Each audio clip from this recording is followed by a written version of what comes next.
Hello বন্ধুরা, ইংরেজি শেখার জন্য আজকে আবার তোমাদের জন্য আরেকটি ইংলিশ এর ছোট গল্প নিয়ে আসলাম, যার নাম হচ্ছে আই কেয়ার ফর ইউ। এর অর্থ হচ্ছে আমি আপনার খেয়াল রাখি বা আমি আপনার যত্ন নেই। তাই বেশি দেরি না করে শুরু করছি আজকে গল্প।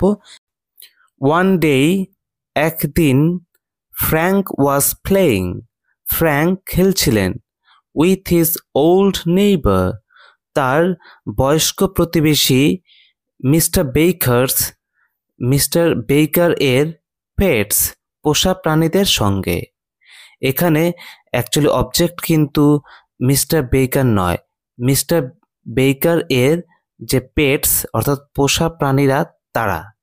আর এখানে ফ্র্যাঙ্ক ওয়াজ প্লেয়িং, এটি কিন্তু ফার্স্ট কন্টিনিউয়াসে আছে, কারণ এখানে ফ্র্যাঙ্ক হচ্ছে সাবজেক্ট, আর এটি যেহেতু সিঙ্গুলার সাবজেক্ট তাই এখানে ওয়াজ হয়েছে হেল্পিং ভার্ব, তারপরে ভি1 অর্থাৎ ভার্বের প্রেজেন্ট ফর্ম প্লে এর সঙ্গে আইএনজি যুক্ত হয়ে প্লেয়িং হয়েছে। তাহলে বুঝতে পারছো যে এই অংশটুকু কি ফার্স্ট কন্টিনিউয়াস। আর ডেই, এটাকে আমরা ডেই উচ্চারণ করব, নট ডে বাট ডেই, মানে ডয় একার হ্রস্বই। মিস্টার বেকার্স, এখানে কিন্তু অ্যাপোস্ট্রফি এস আছে, এর মানে হচ্ছে মিস্টার বেকার এর। মিস্টার বেকার ওয়াজ বিজি, মিস্টার বেকার ব্যস্ত ছিলেন। রিডিং আ নিউজ পেপার, একটি সংবাদপত্র পড়ায়। On a chair nearby, পাশে বা কাছাকাছি রাখা একটি চেয়ারে বসে, অর্থাৎ মিস্টার বেকার কাছাকাছি একটি চেয়ারে বসে পত্রিকা পড়ায় ব্যস্ত ছিলেন। এই সেন্টেন্সে ওয়াজ এটি লিঙ্কিং ভার্ব হিসেবে ব্যবহৃত হয়েছে, আর এটাই মেন ভার্ব। আর বিজি তো অ্যাডজেক্টিভ হিসেবে রয়েছে। আর রিডিং, এটা কিন্তু মানে এটা প্রেজেন্ট পার্টিসিপল হিসেবে ব্যবহৃত হয়েছে, কেননা এটা বর্ণনা করে যে কি অ্যাক্টিভিটি হচ্ছে, এটা জেরান্ট নয়। ওকে। অ্যাজ হি গ্রিউ ওল্ড, যেমন যেমন তিনি বয়স্ক হচ্ছিলেন। Mister Baker would often forget things, Mister Baker প্রায়ই জিনিস ভুলে যেতেন। এখানে অ্যাজ মানে যখন নয়, ঠিক আছে, মানে এখানে একটা ফ্লো বোঝাচ্ছে, যেমনটা তিনি এরকম হচ্ছিলেন তেমনটা তিনি ওরকম করছিলেন বা তার সঙ্গে ওরকম হচ্ছিল, ঠিক আছে। তো এখানেও যেমন যেমন মানে তিনি বয়স্ক হচ্ছিলেন কিংবা তার বয়স বেড়ে যাচ্ছিল, তো সেই সাথে সাথে সে কি হলো, প্রায় জিনিস ভুলে যেতেন বা ভুলে যেতে লাগলেন। এখানে গ্রিউ ভি2তে আছে, অর্থাৎ ফার্স্ট ফর্মে আছে, সুতরাং এই অংশটি ফার্স্ট ইনডেফিনিটে আছে। আর এই বাক্যে আরেকটি অংশ উড অফেন ফরগেট, মানে উড ফরগেট, এই অংশটা প্রায় এটাকে হ্যাবিচুয়াল পাস্ট বলা হয়, মানে সে যে ভুলে যেতেন এটা প্রায়ই হতো, অফেন লেখায় আছে। বাক্যের এই অংশে যেহেতু উড ব্যবহার হয়েছে তাই উড এর পরে ভি1 অর্থাৎ প্রেজেন্ট ফর্ম বসে, সুতরাং ফরগেট এখানে প্রেজেন্ট ফর্মে আছে। দ্যাট ডে, ওই দিন, he left the stove burning, তিনি স্টোভটি জ্বলন্ত অবস্থায় রেখেছিলেন। ইন হিজ কিচেন, তার রান্নাঘরে। এখানে লেফট ভি2তে আছে, সুতরাং এই বাক্যটিও ফার্স্ট ইনডেফিনিটে রয়েছে।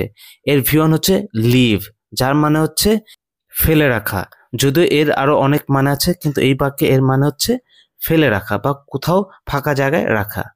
এখানে আবার বার্নিং, এটি কিন্তু প্রেজেন্ট পার্টিসিপল হিসেবে ব্যবহৃত হয়েছে, কেননা এটি একটা অ্যাক্টিভিটি বর্ণনা করছে। কি অ্যাক্টিভিটি? ওই স্টোভটা জ্বলন্ত বা জ্বলছে সেটা।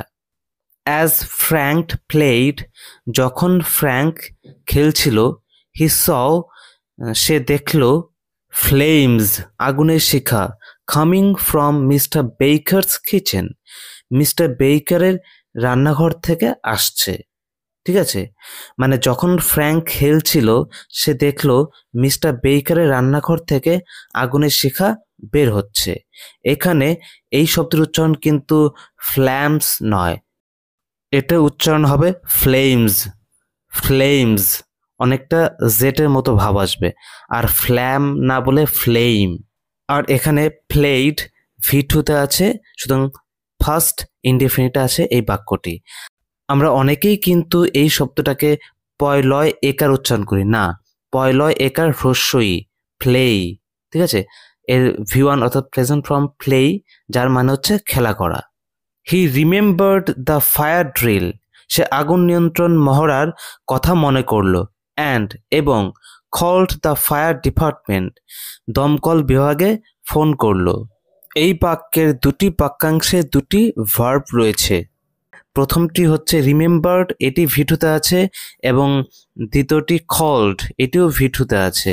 সুতরাং এই বাক্যের দুটি বাক্যাংশই ফার্স্ট ইনডেফিনিটে রয়েছে এবং এদের প্রেজেন্ট ফর্ম হচ্ছে রিমেম্বার এবং কল, যাদের মানে হচ্ছে স্মরণ করা বা মনে করা এবং কল করা।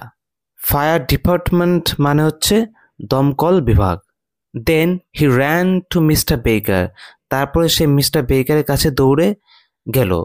অ্যান্ড এবং সেইড, বলল, your house is on fire, আপনার বাড়িতে আগুন লেগেছে। We need to go out at once, আমাদের এখনই বাইরে যেতে হবে। র্যান ভি2তে আছে, এর ভি1 হচ্ছে রান, যার মানে হচ্ছে দৌড়ানো। আর কোথাও আগুন লেগেছে সেটা বোঝাতে গেলে আমরা বলবো যে সেই জায়গাটার নাম সাবজেক্ট হিসেবে আমরা বসাবো, তারপরে বি ভার্ব দেব, তারপরে অন ফায়ার এই ফ্রেজটি লিখব। আর নিড টু গো আউট মানে হচ্ছে বাইরে যাওয়া দরকার, অ্যাট ওয়ান্স মানে হচ্ছে সঙ্গে সঙ্গে, তৎক্ষণাৎ। এখানে সঙ্গে সঙ্গে বলতে এখনই বাইরে যেতে হবে বা বাইরে যাওয়া দরকার, সেটাই বোঝানো হয়েছে। পোর মিস্টার বেকার, অসহায় মিস্টার বেকার ক্রাইড নার্ভাসলি, মানে নার্ভাস হয়ে কেঁদে উঠলেন, অর্থাৎ ভীত সন্ত্রস্ত হয়ে। নার্ভাস মানে সন্ত্রস্ত বা ভীত।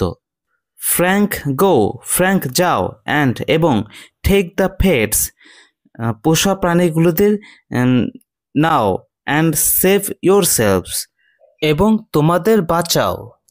আই কান্ট রান, আমি দৌড়াতে পারি না। আমরা জানি ক্যান কারোর সামর্থ্যকে বোঝায়, অর্থাৎ কোনো কিছু করার সামর্থ্যকে বোঝায়। এটি হচ্ছে একটি মোডাল অক্সিলারি ভার্ব, কিন্তু এখানে এটি নেগেটিভে আছে যে আই কান্ট রান। এখানে মিস্টার বেকার দৌড়াতে সামর্থ্য নন। এটিকে নেগেটিভে করলে এর উচ্চারণ কান্ট বা ক্যান্ট দুটোই possible. Frank pulled Mister Baker, Frank Mister বেকারকে টানলো। অ্যান্ড এবং সেইড, বলল, নো, না, আই কেয়ার ফর ইউ, আমি আপনার খেয়াল রাখি। I can't leave you here, আমি আপনাকে এখানে রেখে যেতে পারবো না। কাম অন, চলুন। আইল হেল্প ইউ, আমি সাহায্য করব আপনাকে।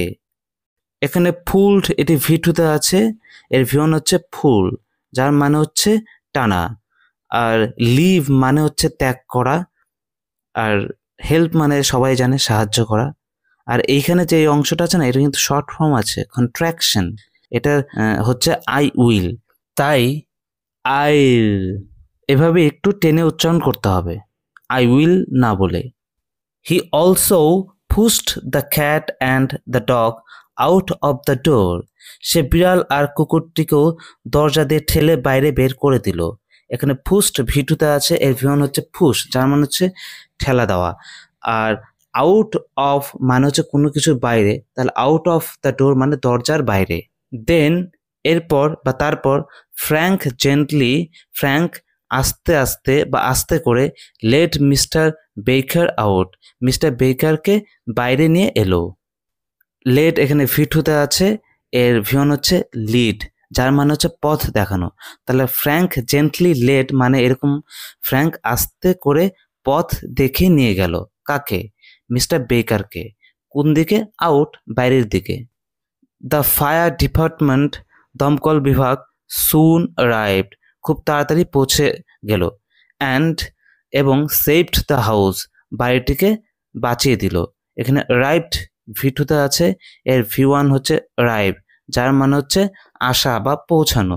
এবং সেভড এটিও ভি2তে আছে, অর্থাৎ ফার্স্ট ফর্মে আছে, এর প্রেজেন্ট ফর্ম হচ্ছে সেভ, যার মানে হচ্ছে রক্ষা করা বা বাঁচানো। আমি কিন্তু পরে আর বারবার বলছি না যে এটা কোন টেন্সে আছে, কারণ ভি2তে থাকলেই সেটা ফার্স্ট ইনডেফিনিট হবে। মিস্টার বেকার থ্যাঙ্কড, ধন্যবাদ দিলেন ফ্র্যাঙ্ককে ফর সেভিং হিজ লাইফ, তার জীবন বাঁচানোর জন্য। আজকে গল্পটি এখানেই শেষ। তো এইভাবেই গল্প পড়ে যদি তোমরা ইংরেজি শিখতে চাও তাহলে আমার চ্যানেলটি সাবস্ক্রাইব করে আমার সঙ্গে থাকো এবং এই ভিডিওটি আরও অন্য বন্ধুদের সঙ্গে শেয়ার করো।